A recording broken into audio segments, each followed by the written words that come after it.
بسم اللہ الرحمن الرحیم۔ آج ہمارا فلسفے کا 5واں درس ہے۔ آج کے اس سبق میں ہم انسان کی بنیادی خصوصیات کے متعلق تذکرہ کریں گے، جس میں سب سے پہلے ہم ظاہر سے باطن تک کے سفر کے بارے میں تفصیل جانیں گے۔ یہ وہ خوبی ہے جو انسان کو کائنات کی ہر مخلوق سے ممتاز کرتی ہے۔ اس عنوان کو ہم 4 نقطوں میں بیان کریں گے۔ سب سے پہلا نقطہ ہمارا یہ ہے کہ ظاہر اور باطن کیا ہے۔ ظاہر وہ چیزیں جو ہمیں اپنی آنکھوں، کانوں، ناک وغیرہ سے براہ راست محسوس ہوتی ہیں۔ اس کی مثال آپ اس طرح سمجھ لیجئے، آگ سے دھواں نکلتا ہوا انسان اس کو دیکھتا ہے، پانی کا بہنا انسان کو نظر آتا ہے، سیب کا درخت سے گرنا انسان کو نظر آتا ہے۔ یہ تمام کی تمام مثالیں ہمارے پاس ظاہر کی ہیں۔ باطن وہ حقیقت ہے، یا وہ قانون ہے، یا وہ سبب ہے کسی مسبب کے بارے میں جو ان ظاہری واقعات کے پیچھے کام کر رہا ہوتا ہے۔ مثال کے طور پہ آگ کا جلانا، پانی کا نیچے بہنے کا قانون، کشش ثقل، سیب کے گرنے کی وجہ۔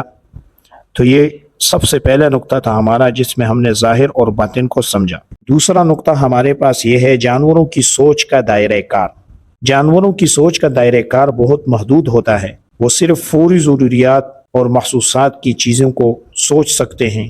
مثلا شیر کی مثال لے لیجئے۔ شیر شکار کو دیکھتا ہے تو اس کے دماغ میں صرف وہی آتا ہے، بھوک ہے، شکار ہے، حملہ کرنا ہے۔ وہ یہ نہیں سوچتا کہ شکار کی آنتوں میں کیا ہے، اس کے جسم کا نظام کیسے کام کرتا ہے۔ یا پرندے کی مثال لے لیجئے۔ پرندہ گھونسلہ بناتا ہے تو وہ یہ کام جبلت سے کرتا ہے، فطری طریقے سے، جو اس میں بلٹن رکھا گیا ہے اس طریقے کی بنیاد پر وہ کام کرتا ہے۔ وہ یہ نہیں سوچ سکتا کہ گھونسلے کی تعمیر کا فلسفہ کیا ہے، ہوا کے دباؤ کا حساب کیسے لگاؤں۔ تیسرا نقطہ ہمارے پاس انسان کا ظاہر سے باطن تک کا سفر۔ انسان کی خاص بات یہ ہے کہ وہ کسی بھی واقعے کو دیکھ کر اس کی تہ تک پہنچنے کی کوشش کرتا ہے۔ وہ صرف کیا ہوا یہ ہی نہیں، بلکہ کیوں اور کیسے ہوا یہ جاننے کی کوشش کرتا ہے۔ مشہور مثال سیب کا گرنا اور کشش ثقل کا قانون۔ ظاہری واقعہ تو اس طرح تھا کہ سر آئزیک نیوٹن کے سامنے ایک سیب درخت سے گرتا ہے، مگر عام جانوروں کا رد عمل تو یہ ہوگا کہ سیب کو دیکھ کر شاید وہ اسے کھانے کے لیے دوڑ پڑے یا پھر نظر انداز کر دے۔ انسان کا دائرہ کار یہ تھا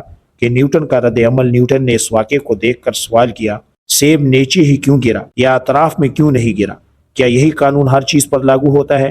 کیا یہ قوت زمین تک محدود ہے یا پوری کائنات میں کام کر رہی ہے؟ ابھی اسی واقعے کی ظاہر سے انسان باطن تک پہنچے گا تو کیسے؟ دیکھیے باطن تک کا سفر۔ انہی سوالات کے جواب میں نیوٹن نے کشش ثقل کا قانون دریافت کیا جو پوری کائنات پر حکومت کرتا ہے۔ چوتھا نقطہ آج کے سیشن کا روزمرہ زندگی کی مثالوں سے میں آپ کو سمجھاتا ہوں۔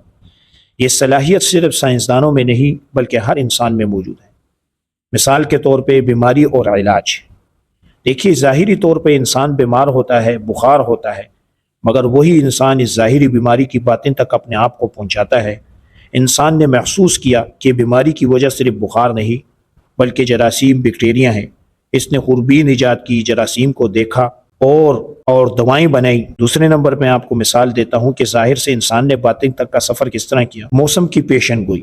ظاہر تو یہی تھا کہ بادل گرتے ہیں، ہوا چلتی ہے، مگر باطن تک انسان اس طرح پہنچا کہ انسان نے موسم کے پیٹرن کا مطالعہ کیا، فضائی دباؤ کو جانا، درجہ حرارت کے قوانین سمجھے اور موسم کی پیشن گوئی کرنا سیکھا۔ تیسری مثال آپ اس طرح سمجھ لیجئے، کھانا پکانا۔ اگر اس کے ظاہر کو ہم دیکھیں، گوشت آگ پر رکھا تو وہ پک گیا، لیکن اگر ہم باطن تک جانے کی کوشش کریں تو باطن تک پہنچنا انسان نے سمجھا کہ یہ حرارت کا کیمیائی عمل ہے جس میں پروٹین کی ساخت بدلتی ہے۔ اس علم کی بنیاد پر اس نے باورچی خانے کے جدید آلات ایجاد۔ پانچواں نقطہ اس صلاحیت کے نتائج۔ جب انسان ظاہر تک باطن تک پہنچتا ہے تو اس کے زبردست نتائج نکلتے ہیں۔ نمبر 1 سائنس اور ٹیکنالوجی۔ بجلی، انٹرنیٹ، طبیعیات، کیمسٹری سب اسی سوچ کا نتیجہ ہے۔ نمبر 2 طبی ایجادات، ایکس رے، MRI، ویکسینز کا ایجاد ہونا۔ نمبر 3 سماجی ترقی، معاشرتی قوانین، معاشرتی علوم، نفسیات کی دریافت۔ چھٹا نقطہ آج کے سیشن کا قرآن مجید کی روشنی میں۔ قرآن مجید بار بار انسان کو غور و فکر کی دعوت دیتا ہے۔ اس طرح ہے، اس آیت میں اللہ تعالیٰ نے انسان کو ظاہری مخلوقات، آسمان و زمین میں غور کرنے کی تلقین کر رہے ہیں تاکہ وہ اس کے پیچھے کار فرمائے۔ آج تک کے لیے اجازت دیجیے۔ امید ہے کہ آج کا سیشن آپ کو پسند آ گیا ہوگا۔ اللہ حافظ۔